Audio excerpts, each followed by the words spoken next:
Ba lô này chỉ group vẽ này dừng trong được job tu sắp từ căn nè nghề đề can được tam mà đạt hẹn một trong nón đòi tìm môi trên bốn cứ chuột nâng lô bị sắt ประจำ การ được không hẹn xoay riêng prevent lô khả năng xoay tròn mà xâm chơiបាទលោកពិសិដ្ឋជំរាបសួរបាទសូមជម្រាបសួរលោកសកៈនិងលោកបត្រាបាទបាទលោកពិសិដ្ឋមានអ្វីរាយការណ៍ពី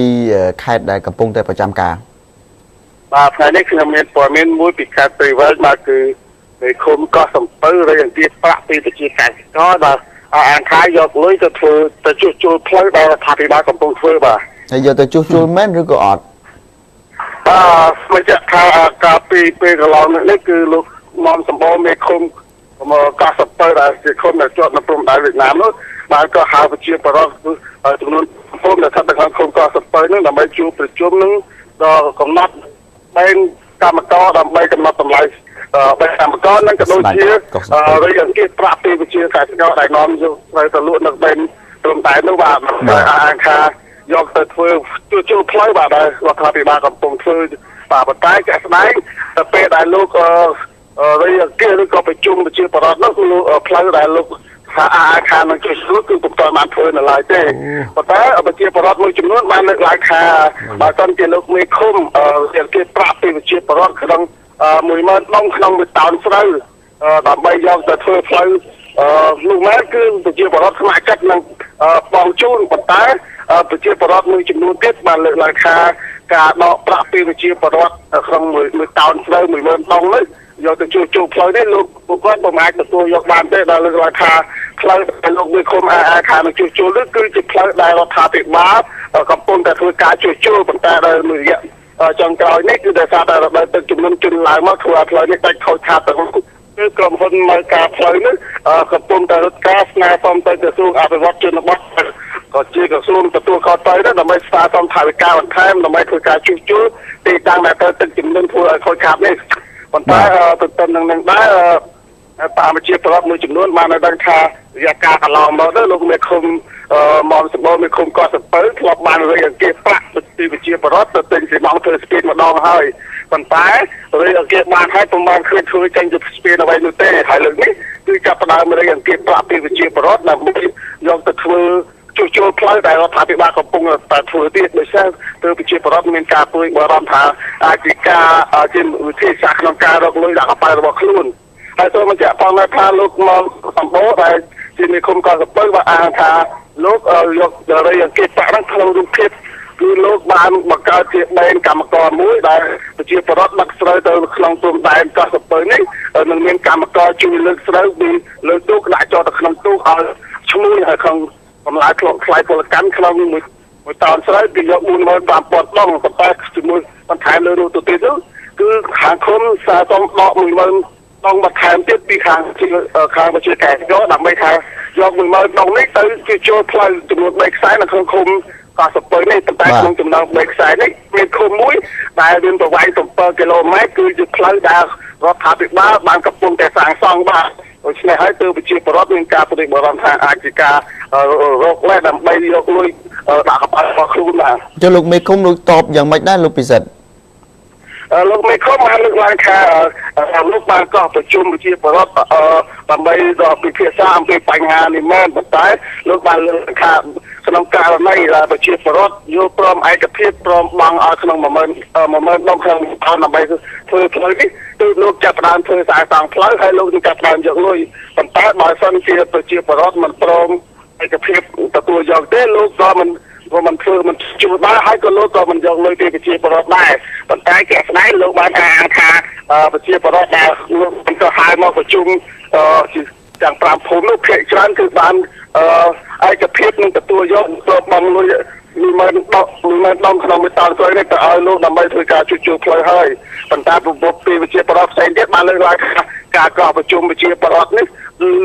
ជាក៏គេហៅតែបាក់ពួករបស់គេនោះទេបាទប៉ុន្តែដល់វិជាបរដ្ឋផ្សេងទៀតដែលមិនមែនជាបាក់ពួកគេអត់ហៅទេដូចគេហៅទៅរបាយការណ៍ក៏ដូចជាការប្រកបពីវិជាបរដ្ឋនេះគឺ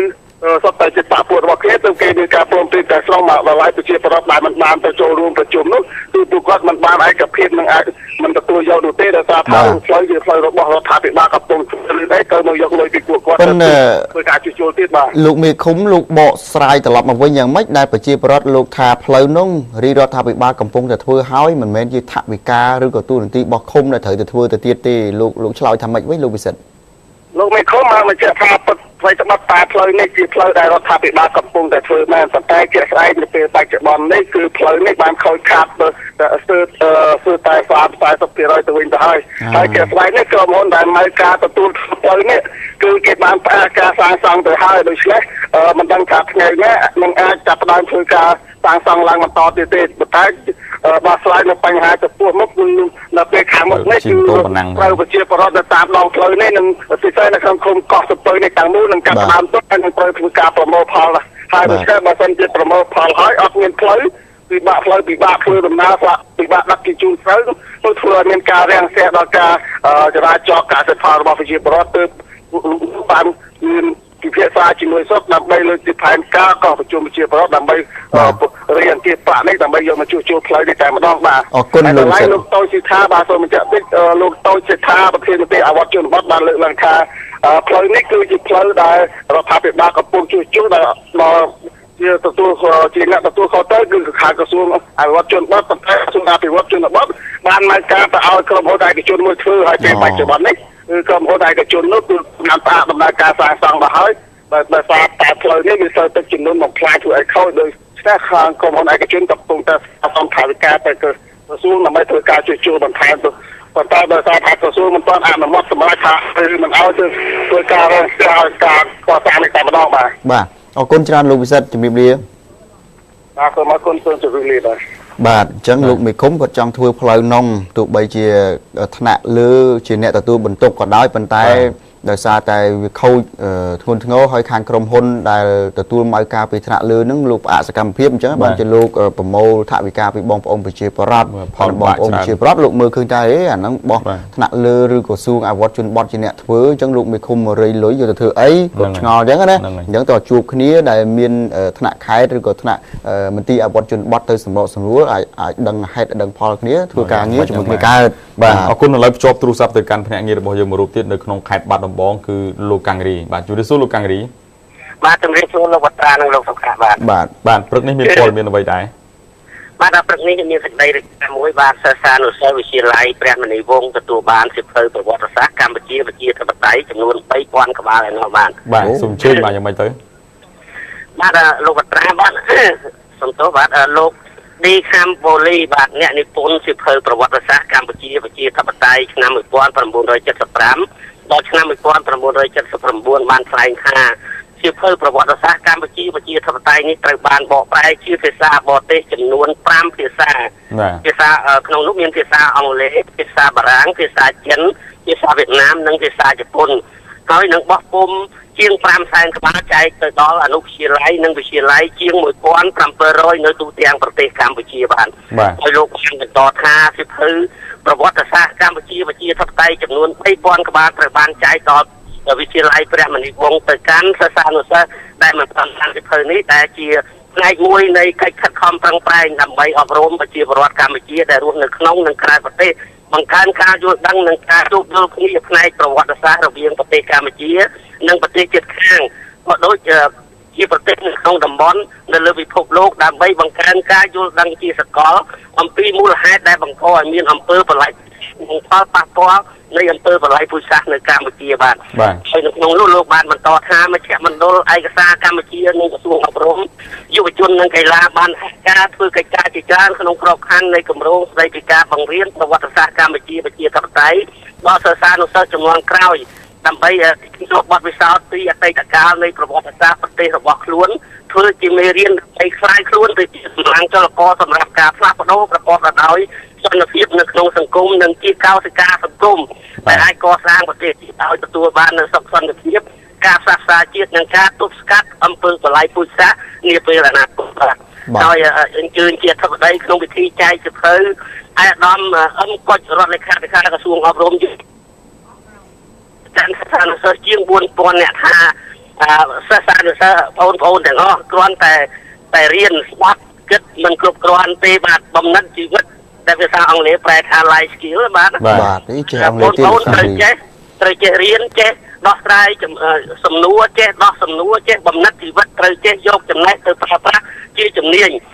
ដឹកនាំគ្រប់គ្រងនិងចេះទទួលខុសត្រូវបាទហើយអាដាមបន្តថាអាដាមបដិញ្ញាសន្យាបដិញ្ញាថាមិនឲ្យបែកឃ្លាវិញ្ញាសា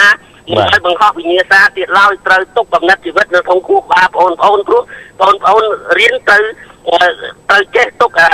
កំណត់របស់ខ្លួននៅក្នុងខួរក្បាលបងប្អូនជារំពាំងខ្នងរស័យទៅថ្ងៃអនាគតហើយអាដាមបានបញ្ជាក់យ៉ាងដូចនេះដែលខាងកន្លងមកហ្នឹងមានការប្រឡងហ្នឹងមានការយកទូរស័ព្ទដៃ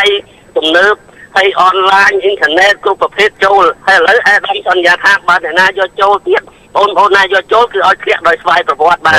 ហើយដោយសារកន្លងមកអាដាមរដ្ឋលេខាបានបញ្ជាក់ថាការគ្រប់គ្រងវិញ្ញាសាហ្នឹងគឺឲ្យបានបែកឃ្លាយដែលជាការពេលប្រហែសមួយដែលប្រព្រឹត្តនៅអំពើមិនគប្បីនៃការគ្រប់គ្រងវិញ្ញាសាបានធ្វើឲ្យតម្លៃគុណភាពនៃការប្រឡងគឺគ្មានគុណភាពឡើយបាទហើយសូមបញ្ជាក់បន្តិចលោក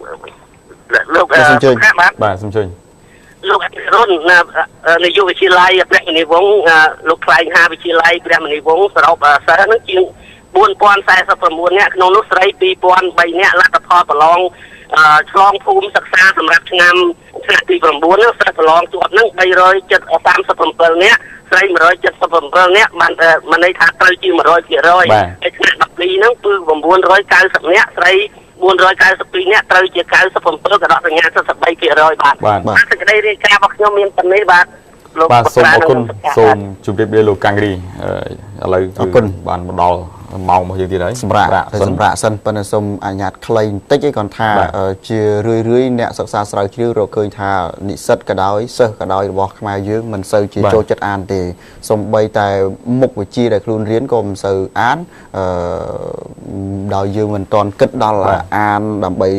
បំពន់ខួរក្បាលយើងឲ្យបានមានបញ្ញាមានចំណេះដឹងច្រើនគេហៅថាចំណេះដឹងទូទៅនេះគឺថាគឺខ្ជិលអានអញ្ចឹងសូមបង្កើនការអាននឹងឡើងវិញបងប្អូនសិស្សានុសិស្សនិស្សិតទាំងអស់ពីព្រោះវានាំឲ្យសមត្ថភាពរបស់យើងនឹងគឺថាវាកាន់តែខ្លាំងទៅដើម្បីប្រកួតប្រជែងបច្ចុប្បន្ននេះយើងញ៉ាំអាហារញ៉ាំអីសម្រាប់តែបំពន់រាងកាយរបស់យើងទេប៉ុន្តែយើងអត់បានញ៉ាំអាហារសម្រាប់បំពន់ខួរក្បាលទេអាហារបំពន់ខួរក្បាលគឺការអានការមើលដើម្បីចំណេះនឹងឯងណាវាកើតចេញជាបញ្ញាកើតចេញជាគំនិតបងប្អូនលើសូមអនុញ្ញាតសម្រាប់បន្តិចសិនបន្តិចទៀតយើងខ្ញុំភ្ជាប់ទូរស័ព្ទទៅកាន់ភ្នាក់ងារដទៃទៀតបាទ